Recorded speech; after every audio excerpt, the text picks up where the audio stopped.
Hi everyone, welcome to MBA Pathshala. Hope you're doing well. So today we'll be taking a look at numbers filling based LRDA set from slot to CAT 24. Right, let's jump ahead quickly in this particular video. And as always, you can first pause this video, try the set first yourself, and then proceed on with the rest of the solution. So here is actually the set and following up other problems. Okay. Chalo फिर let's start. Understanding this should not be too difficult, at least with the language involved.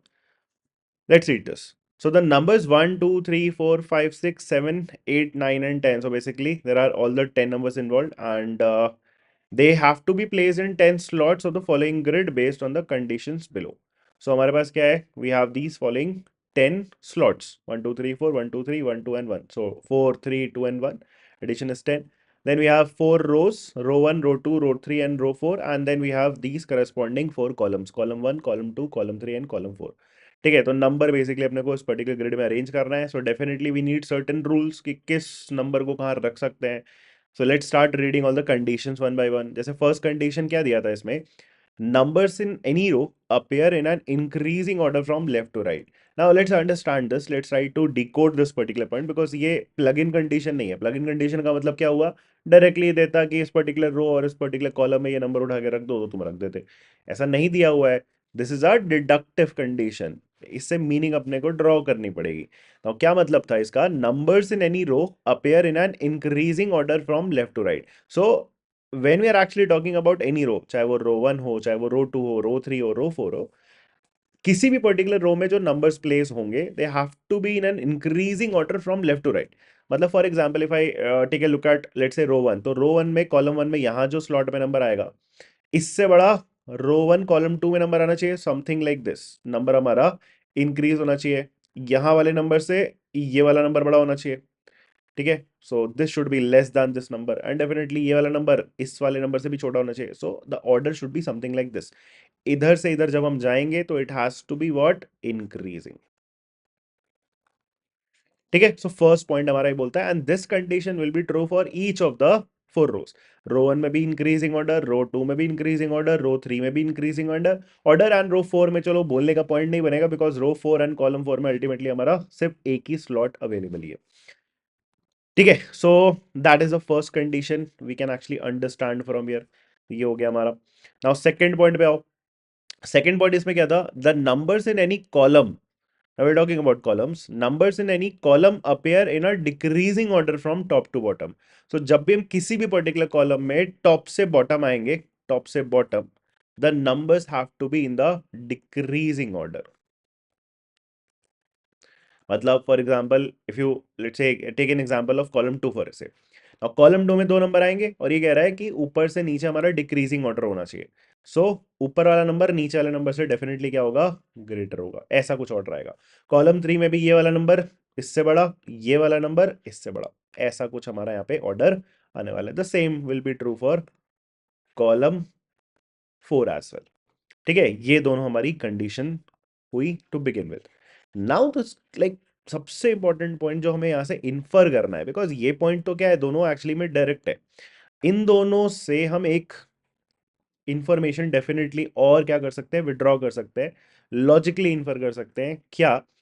इस particular grid में अगर notice करो ascending और descending ये सब order वगैरह दिया है. रो में लेफ्ट टू राइट बढ़ेगा, कॉलम में लाइक नीचे से ऊपर बढ़ेगा, एक तरीके से बोल सकते हैं, क्योंकि ऊपर से नीचे डिक्रीज हो रहा है तो नीचे से ऊपर बढ़ेगा. नाउ ऐसे पर्टिकुलर सिनेरियो में I am actually interested in looking at the highest numbers and possibly the lowest numbers also. Right. अब ये सब आइडिया कहाँ से आता है? ये सब आइडिया मैं आपको बोलता हूँ ना हमेशा, लाइक जब हम इनिशियल बिगिनिंग करते हैं अपनी क्लासेस की, फंडामेंटल जब हम सीख रहे होते हैं, तो मैं हमेशा आपको बोलता हूँ ये सब आइडिया आपको तुरंत से पता है कहाँ पे क्लिक करता है? जो भी हमारे पजल्स है, इनिशियल पजल्स, जैसा कि मैं हमेशा बोलता हूँ फुटोशिकी करो. अब फुटोशिकी जब आप करते हो तो वहां पे भी यही इनइक्वालिटी वगैरह यूज होती है और वहां पे स्टार्टिंग पॉइंट से हमेशा मैक्सिमम टाइम 90% केसेस में क्या होता है? स्टार्टिंग पॉइंट हमारे यार उसमें ग्रिड में जो भी सबसे लीस्ट पॉसिबल नंबर है या फिर सबसे हाईएस्ट पॉसिबल नंबर है. फॉर एग्जांपल अगर 4x4 की ग्रिड है तो start thinking about numbers which are like either the least और द हाईएस्ट. तो 1 और 4 के बारे में हम सोचते हैं वहां पे. वहीं से इंट्यूटिवली ये भी क्लिक करेगा अपने को कि इस पर्टिकुलर ग्रिड में अरेंजमेंट है, इंक्रीजिंग है, डिक्रीजिंग है, तो कहीं ना कहीं we should be focusing on numbers which are at the extremes. For example let's say 10 को अगर मैं देखूं तो 10 कहाँ जाएगा या 10 कहाँ नहीं जा सकता, तुम वो भी सोच सकते हो। तो तुम्हें ये समझना है, जैसे फॉर एग्जाम्पल अगर मैं 10 के बारे में सोचूं, जैसे 10 कभी भी यहाँ तो नहीं आ सकता ना रो वन कॉलम वन में, क्योंकि 10 से बड़ा इधर के नंबर है। फॉर द सेम रीजन 10 यहाँ नहीं आ सकता, यहाँ नहीं आ सकता, इन तीन जगह डेफिनेटली 10 नहीं आ सकता। 10 यहाँ पे भी नहीं आ सकता, राइट। 10 यहाँ क्यों नहीं आ सकता, क्योंकि उस कॉलम में उससे ऊपर बड़ा नंबर होना चाहिए। सो 10 कभी भी मतलब आएगा तो रो वन में ही आएगा। कभी भी रो टू, रो थ्री और रो फोर में 10 तो नहीं आ सकता, क्योंकि उससे ऊपर डेफिनेटली रो वन में बड़ा नंबर होगा। सो 10 से कोई भी नंबर बड़ा तो है नहीं। सो डेफिनेटली हमारा रो वन में ही कहीं पे 10 होगा। एंड ऑल्सो वी अंडरस्टैंड कि रो वन में भी इंक्रीजिंग ऑर्डर है from left to right. So we can definitely conclude कि हमारा नंबर 10 यहाँ पे आएगा रो वन कॉलम 4 वाले स्लॉट में, that is this place. I hope you understood this. 10 कहीं और नहीं आ सकता, किसी भी रो और किसी भी और कॉलम में नहीं आ सकता, बिकॉज कहीं ना कहीं कॉन्ट्राडिक्शन आ जाएगा। या तो उससे ऊपर नंबर बड़ा नहीं मिलेगा, या तो उससे लेफ्ट नंबर नहीं बड़ा मिलेगा, या उससे राइट नहीं बढ़ेगा। कुछ ना कुछ आपको प्रॉब्लम डेफिनेटली यहाँ पे आने वाली है। So we can safely infer कि हमारा नंबर 10 कहाँ पे जाएगा, रो वन एंड कॉलम 4 में। नाउ इसी आइडिया से अगर मैं ये भी सोचूं कि जैसे फॉर एग्जांपल नंबर 9 कहाँ जाएगा, राइट, नंबर 9 कहाँ जाएगा फॉर एग्जांपल, तो 9 के भी अगर आप देखोगे ना, बहुत लिमिटेड पॉसिबिलिटीज आपको मिलने वाले हैं। जैसे देखो 9 कहाँ का नहीं जा सकता, I just put simple dots to represent कि 9 कहाँ नहीं जा सकता। देखो 9 जैसे यहाँ नहीं जा सकता, क्योंकि 9 अगर यहाँ पे है और ये नंबर इंक्रीजिंग ऑर्डर में यहाँ पे 10 लिखा हुआ है, तो 9 और 10 के बीच में कुछ नंबर आने चाहिए ना, बट 9 एंड 10 के बीच में कोई नंबर ही नहीं होता है। So 9 can not be here, right. 9 यहाँ नहीं हो सकता। Again for the same reason 9 यहाँ नहीं हो सकता, क्योंकि 9 यहाँ है और यहाँ 10 है, तो उसके बीच में एक नंबर होना चाहिए जो दोनों के बीच का हो, नॉट पॉसिबल। देन क्या 9 हमारा यहाँ पे हो सकता है? नहीं हो सकता, क्योंकि अगर 9 यहाँ पे हुआ तो इससे राइट में ये दोनों नंबर 9 से बड़े होने चाहिए। We don't have any number greater than 9, तो 9 यहाँ पे भी नहीं हो सकता। क्या नंबर 9 हमारा यहाँ हो सकता है? अगर नंबर 9 हुआ तो यहाँ पे 10 आना पड़ेगा, बिकॉज 9 से बड़ा नंबर 10 है, तो 9 यहाँ पे भी नहीं हो सकता। But yes, number 9 can definitely be here, because 9 के तुरंत बाद हमारा 10 है, तो 9 यहाँ आ सकता है। अगेन सेम रीजन से नंबर 9 यहाँ नहीं आ सकता, बिकॉज 9 के राइट में फिर 10 आना पड़ेगा, नॉट पॉसिबल। नंबर 9 यहाँ पे भी नहीं आ सकता। फिर नंबर 9 क्या यहाँ आ सकता है? यस, 10 से कम 9 है और 9 के ऊपर 10 है, तो इट विल परफेक्टली फिट ये ऊपर से नीचे डिक्रीजिंग ऑर्डर, तो नंबर 9 यहाँ पे भी हो सकता है। But for the same reasoning यहाँ पे और यहाँ पे नंबर 9 नहीं हो सकते, क्योंकि कहीं पे भी नंबर 9 रखोगे तो 10 और 9 के बीच में एक नंबर आना चाहिए ना, बिकॉज डिक्रीजिंग ऑर्डर है। ठीक, तो उन दोनों के बीच में कोई नंबर तो है नहीं। So we can definitely conclude कि नंबर 9 या तो यहाँ पे होगा, या तो नंबर 9 हमारा यहाँ पे होगा। So actually looking at to possibilities from here, and may be यहाँ से हम दूसरा एक डायग्राम भी बना लेंगे थोड़ी देर में, किसके करस्पॉन्डिंग, इस पर्टिकुलर नंबर 9 के करस्पॉन्डिंग। और we can like directly go to that also, बना ही लेते हैं। We are actually talking about two possibilities. ठीक है, एक ये 10 नंबर तो फिक्स ही है। एक केस में 9 को सपोज मैं यहाँ रख देता हूँ, और एक केस में सपोज 9 को मैं यहाँ रख देता हूँ। ठीक है, तो 10 और 9 हमारे इस तरीके से प्लेस हो गए ना। इसी तरीके से हम और भी नंबर के बारे में भी सोच सकते हैं, बट देन डेफिनेटली उसकी पॉसिबिलिटीज वगैरह बढ़ना हमारी स्टार्ट हो जाएंगी। डेफिनेटली हमारी पॉसिबिलिटीज आ सकती है। जैसे for example if you start thinking about this number 8, let's say, अब 8 के बारे में सोचोगे तो 8 डेफिनेटली यहाँ नहीं आ सकता, बट 8 यहाँ आ सकता है, 8 9 10 हो सकता है। ठीक है, अब वो बात की कंडीशन अभी और देखेंगे कि 8 आ सकता है नहीं आ सकता, वो सारी आगे की चीज़ है। बट इस 8 यहाँ पे आ सकता है, मे बी 9 के नीचे भी 8 आ सकता है for the time being, right. I am not reading the conditions as of now. 9 के नीचे भी 8 आ सकता है, यहाँ नहीं आ सकता 8, बिकॉज 9 और 8 के बीच में फिर कुछ नंबर मिलेगा नहीं। 8 हमारा जस्ट 10 के नीचे भी आ सकता है, तो डेफिनेटली हमारे पास पॉसिबिलिटीज बढ़ती जाएंगी अगर हम और नहीं चाहेंगे। तो अब एक काम करते हैं, 10 और 9 was a good start for us, let's go to the like other conditions as well. ठीक है, फर्स्ट पॉइंट हमने पढ़ लिया था, सेकंड पॉइंट हमने पढ़ लिया था, let's read this third point. One is placed either in the same row or in the same column as 10. Now, this is a good point. ये क्या बोलता है? This number 1, ठीक है, जो हमारा नंबर 1 है, it is either in the same row or in the same column as 10. तो नंबर 1 या तो यहाँ पे है, या तो नंबर 1 यहाँ पे है। इस वाले केस में भी नंबर 1 यहाँ तो यहाँ पे है, नंबर 1 या तो यहाँ पे है। तो 1 हमारा दो ही पॉसिबिलिटीज ले सकता है। अब यहां से हम फिर से हर एक केस के दो पॉसिबल डायग्राम बनाए, अभी फिलहाल उसको नहीं करना चाहिए। लेट्स सी कि कुछ और हमारे पास पॉइंटर्स है क्या जिसको यूज करके हम पहले ही कुछ और नंबर फिल कर ले, मे बी अपने को 1 के करस्पॉन्डिंग दो डायग्राम बनाने की जरूरत ना पड़े। So let's do this. Next point पढ़ते हैं जरा एक बार हम, फोर्थ वाला। Now, this fourth point says neither 2 nor 3 is placed in the same row or in the same column as 10. तो क्या है, 10 हमारा ऑलरेडी पता है मैं कहाँ है, ठीक। अब बिकॉज हमें 10 पता है और ये कहता है कि neither 2 nor 3 is placed in the same row or in the same column as 10, तो क्या है, 2 और 3 के लिए ये दोनों पोजीशन भी ब्लॉक हो गई 10 के सेम रो में, और 10 के सेम कॉलम में ये तीन जो स्लॉट्स है वो भी ब्लॉक हो गए फॉर 2 एंड 3। सो 2 एंड 3 के लिए if I notice we have this and this possibility. इस डायग्राम में भी वही है, ये रो पूरा ब्लॉक्ड, ये कॉलम ब्लॉक, तो 2 3 के लिए दिस एंड दिस की पॉसिबिलिटी है। अब उसमें 2 3 किस तरीके से प्लेस हो सकते हैं, maybe we should start thinking along those lines. जैसे what I can like initially understand from this possibility कि तीन में से, इन तीन जगह में से 2 एंड 3 नंबर आने हैं। देखो यहां पे कुछ नहीं आ सकता, इस पर्टिकुलर यहां नहीं आ सकता। I explain you why. जैसे मान लो सपोज तुमने यहाँ पे 2 लिखा, सपोज फर्स्ट पॉसिबिलिटी, मैं क्या बोल रहा हूँ यहाँ पे 2 एंड 3 में से कोई नहीं आएगा, तो आई चेक कि कोई भी ना, अगर आएगा तो प्रॉब्लम क्या आ रही है। तो अगर सपोज यहाँ पे अपना 2 आया, तो 2 अगर यहाँ आया है तो उससे नीचे हमारा यहाँ पे उससे छोटा नंबर आना चाहिए ना, डिक्रीजिंग ऑर्डर। बट 2 से छोटा तो फिर हमारा डायरेक्टली क्या है, 1 है ना। 2 से छोटा हमारा डायरेक्टली क्या है, 1 है। बट 1 के नॉट बी देयर बिकॉज 1 के बारे में ऑलरेडी में पता है, वो या तो सेम रो एज 10 या तो सेम कॉलम एज 10, तो दिस एंड दिस की ही हमारी पोजीशन अवेलेबल है, ठीक है। दिस एंड दिस की ये वाले बीच में भी नहीं है बाय द वे, है ना। बीच में भी नहीं होगा 1 बिकॉज 1 से भी छोटा कुछ नंबर नहीं मिलेगा। यहाँ पे भी इस कॉलम में इन दोनों जगह पे 1 नहीं आ सकता, क्योंकि 1 से छोटा कुछ नहीं है, तो 1 हमारे एक्सट्रीम्स पे आएगा, आइदर दिस और दिस। तो यहाँ पे 2 फॉर दैट रीजन कि नीचे 1 आना पड़ेगा, पॉसिबल नहीं है, कॉन्ट्रडिक्ट कर जाएगा। Can we have a 3 here. Now अगर हमारा यहाँ पे 3 है तो क्या प्रॉब्लम है, अगर हमारा यहाँ पे 3 है सपोज, ठीक है ना, अगर यहां पे हमारा 3 है तो फिर इसके नीचे, 3 के जस्ट नीचे फिर हमारा क्या आना पड़ेगा, 2 आना पड़ेगा। अगर यहाँ पे 3 रखा हमने तो 3 के जस्ट नीचे हमारा कितना आना पड़ेगा, 2 आना पड़ेगा। दैट इज वन पॉसिबिलिटी, आपको लग भी रहा होगा कि सही है। बट अगेन एक प्रॉब्लम है, प्रॉब्लम ये है कि 3 के इधर बिकॉज ऐसे इंक्रीजिंग ऑर्डर है ना, तो 3 से छोटा नंबर फिर यहाँ पे चाहिए। और 3 से छोटे नंबर फिर क्या है, दो ही तो है। 3 से छोटे नंबर अगेन या तो 1 है या तो 2 है, 2 ऑलरेडी है और 1 आ नहीं सकता, हमें पता है क्योंकि 1 यहाँ पे आना है। तो इसका मतलब यहाँ पे 3 भी नहीं आ सकता, hence this possibility is eliminated. तो यहाँ पे 3 भी नहीं आ सकता। ऑल्सो मान लो यहाँ पे सपोज 2 यहाँ ना रख के अगर हम 2 यहाँ रखते तब भी पॉसिबल नहीं है, फिर वही सेम रीजन, बिकॉज 3 2 तो चलो तुमने फिट कर लिया, बट 3 से छोटा नंबर यहाँ पे चाहिए भी तो 3 से छोटा नंबर क्या था, 1 ही बचा है, और 1 आ नहीं सकता बिकॉज 1 यहाँ पे आना है। दैट सिंपली मीन्स कि ये जो दो हमारे स्पॉट्स है, ठीक है, कौन से वाले स्पॉट, दीज 2 स्पॉट्स, इनमें ही हमारा क्या जाएगा, 2 एंड 3 जाएगा, इसमें कुछ नहीं जा सकता, ठीक है, from 2 and 3।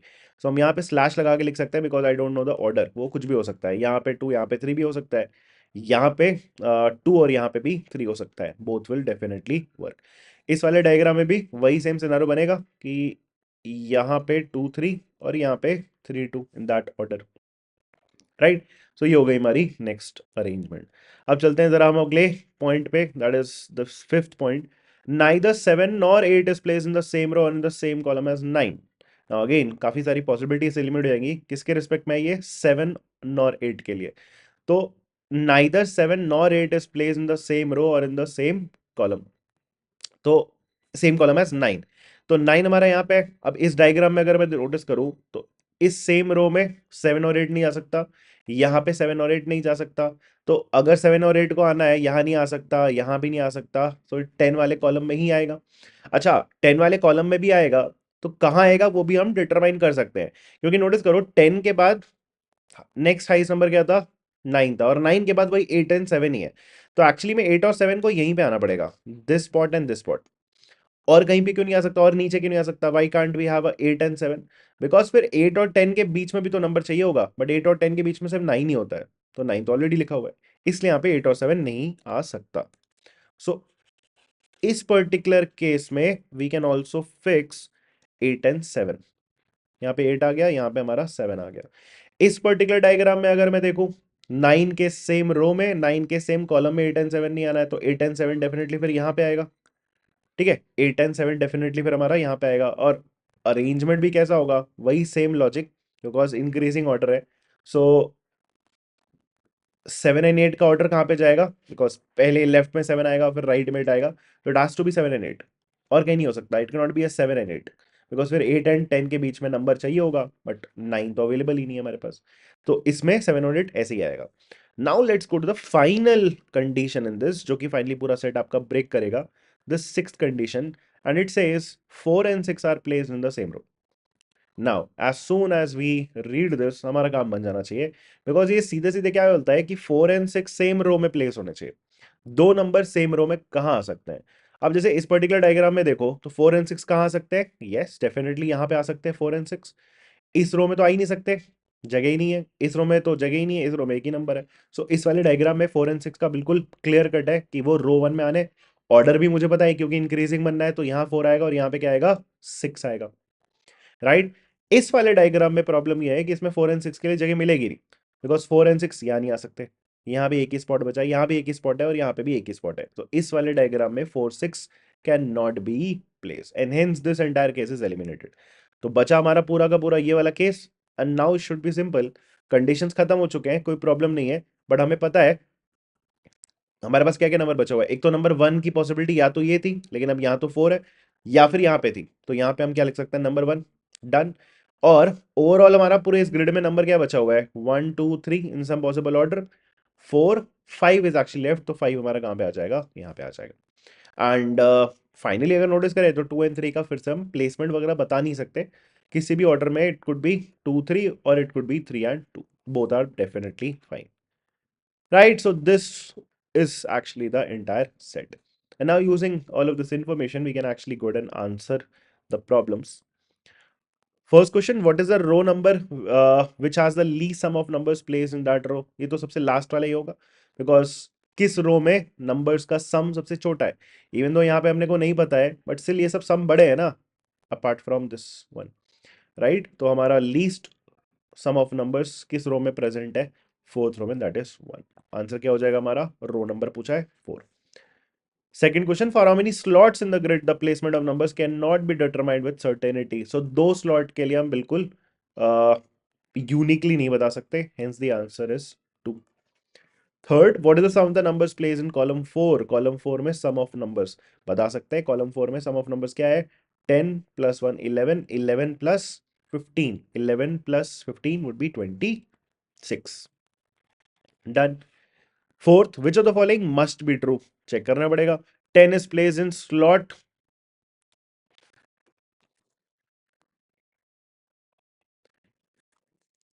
sorry, 10 is placed in a slot in row 1, अच्छा, not exactly the slot, 10 is placed in a slot in row 1, तो बस ये देखना है कि रो 1 में प्रेजेंट है कि नहीं। तो yes, it was true, रो 1 में हमारा 10 प्रेजेंट है, so this is definitely correct। 1 is placed in a slot in row 4, 1 हमारा रो 4 में प्रेजेंट है क्या, yes, so actually both are true। तो आंसर क्या हो जाएगा, both 1 and 2। And the last problem, which of the following statement must be true, again must be true ढूंढ रहे हैं। 2 is placed in a slot in column 2, 2 हमारा column 2 में है क्या, 2 हमारा column 2 में डेफिनेटली ट्रू तो नहीं है। 2 हमारा column 2 में भी आ सकता है, 2 हमारा column 3 में भी आ सकता है, so must be true तो नहीं, ठीक है। Then 3 is placed in a slot in column 3, तो 3 हमारा column 3 में भी, अगेन उसके बारे में भी हम यूनिकली नहीं बोल सकते, है ना। 3 अगेन column 3 में भी आ भी सकता है, नहीं भी आ सकता, ठीक है। 3 हमारा कॉलम 3 में भी डेफिनेटली ट्रू तो हम नहीं बोल सकते, सो आंसर क्या आ जाएगा, must be true, neither 1 nor 2, right. So that is the answer to this fifth problem, right. I hope you understood this particular set. Level of difficulty के हिसाब से पूछोगे, सो डेफिनेटली ये इजी टू मॉडरेट साइड में ऐसा set है which actually can be done maybe around that 10 minute mark, 10 minutes या उससे कम में हो जाना चाहिए ये particular set in an exam scenario, because numbers बहुत लिमिटेड है, and that increasing and decreasing वाला कंडीशन है। मे बी हम बहुत सारी पॉसिबिलिटी ट्राई करके भी अगर करेंगे तब भी अपने को थोड़ी देर में दिख जाएगा, अगर हम लॉजिक कम भी लगा रहे हैं इसमें। बट अगर हम लाइक मैनुअली नंबर फिट कर करके जल्दी से कंडीशंस देख रहे हैं, तब भी ये सेट हमारा डेफिनेटली बन जाना चाहिए. So it is those kind of a sets which should be done in an exam, right? So I hope you understood this. And before we end this particular video, so we are starting with our next batch. Okay, on the 6th of January. Links are there in the description. You can definitely go ahead and check out that. Also, we are currently doing a complete CMAT Maharashtra City and CUT batch. इसको भी अगर तुम join करना चाहते हो तो उसके links तुम्हारे डिस्क्रिप्शन में. Right? I hope you understood this session. Thank you guys. See you in the next one. Bye.